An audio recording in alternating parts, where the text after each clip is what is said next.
Selamat pagi anak-anak, gimana kabarnya hari ini?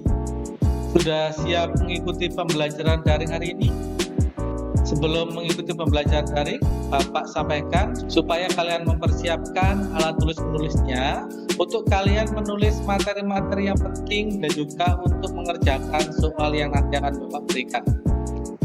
Hari ini kita akan belajar tentang transformasi geometri, yaitu materi tentang refleksi pada bagian yang pertama. Tujuan pembelajaran kita hari ini adalah agar siswa dapat menemukan hasil refleksi pada sumbu X atau sumbu Y. Materi yang pertama adalah mengenai refleksi. Apa itu refleksi? Kalau berbicara tentang refleksi, apa yang ada di benak kalian? Apakah seperti gerak refleks? Ataukah seperti kegiatan untuk membuat badan kita segar, pijat refleksi tradisional? Apakah seperti itu? Di dalam matematika, refleksi itu berarti pencerminan suatu titik atau bangun datar. Nah, pencerminan seperti apa?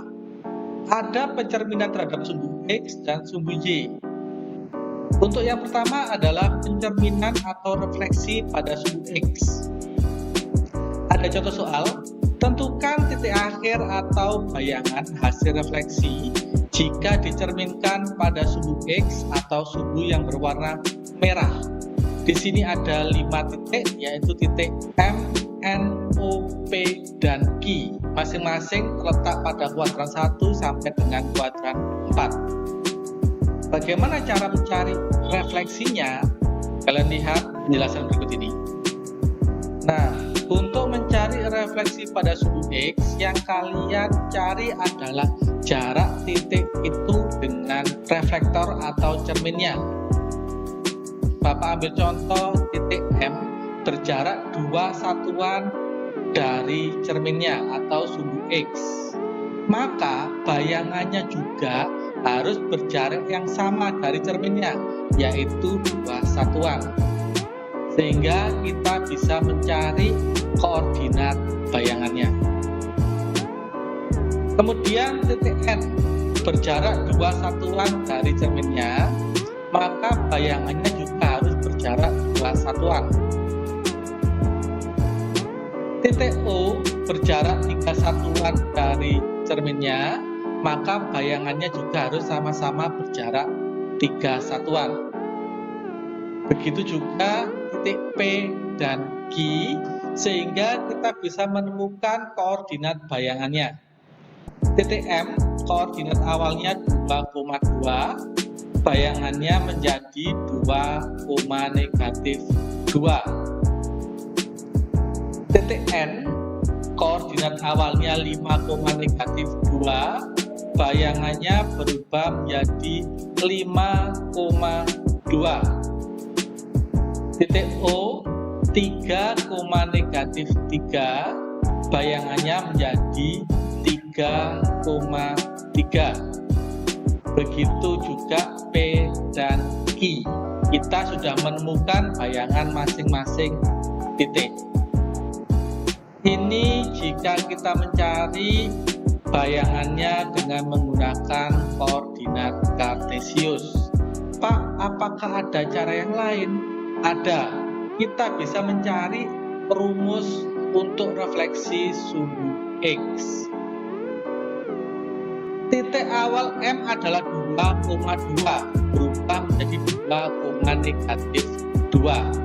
N 5,-2 menjadi 5,2. Titik MNOPQ nilai X-nya sama, yang berubah adalah nilai Y.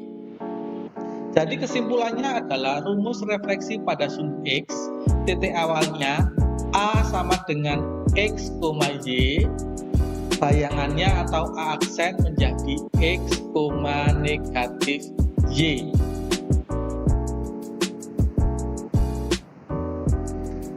Kemudian refleksi pada sumbu Y. Ada 5 buah titik A, B, C, D, E. Kita akan mencari bayangan hasil refleksi jika dicerminkan pada sumbu Y atau sumbu yang berwarna merah. Caranya sama, kita menghitung jarak titik dengan cerminnya atau sumbu Y. Di sini Bapak berikan contoh untuk mencari koordinat bayangan dari titik A. Titik A dengan cermin berjarak 4 satuan, sehingga jarak antara cermin dengan koordinat bayangannya juga sama-sama 4 satuan. Titik B berjarak 2 satuan, sehingga bayangannya juga sama-sama berjarak 2 satuan dari cerminnya. Titik C berjarak 5 satuan dari cermin, maka bayangannya juga berjarak 5 satuan dari cermin. Sehingga kita bisa mencari masing-masing koordinat titik bayangannya. Titik A 4,5, bayangannya menjadi negatif 4,5. Titik B koordinatnya 2,1, bayangannya menjadi negatif 2,1. Titik C koordinatnya 5,-4, bayangannya berubah menjadi negatif 5,-4. Begitu juga dengan titik D dan titik E bisa kita cari bayangannya. Nah, selain dengan koordinat kartesius, kita juga bisa menemukan rumus untuk mencari refleksi pada sumbu Y. Refleksi pada sumbu Y bisa kita gunakan rumus A koordinatnya E, Y. Maka bayangan A koordinatnya menjadi negatif X, Y. Jadi yang berubah angkanya adalah yang depan.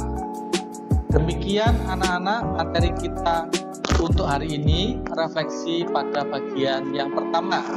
Kalian bisa mencoba mengerjakan soal-soal yang Bapak berikan dan harap dikumpulkan hari ini juga. Terima kasih, Tuhan memberkati.